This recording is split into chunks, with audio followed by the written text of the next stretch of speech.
Ano, yan, skyflakes, sitaw, stick, harina, at yan, dinurog yung hansel. Kahit anong sauce, ilaga yung sitaw. Huwag masyado laga. Tapos yan, harina.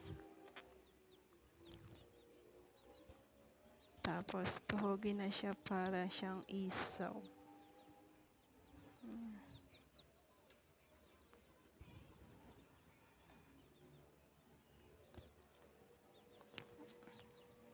Yan, tinuhog siya.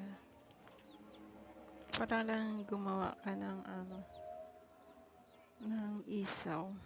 Kailangan pala stick isaw, hindi yung stick ng ba yun? Kikiam kasi ang laki. May pang stick din pala para sa isaw, kaya tuloy siya yung nasisira.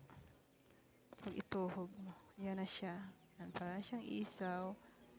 Ayan, naprito na siya. Ang sarap.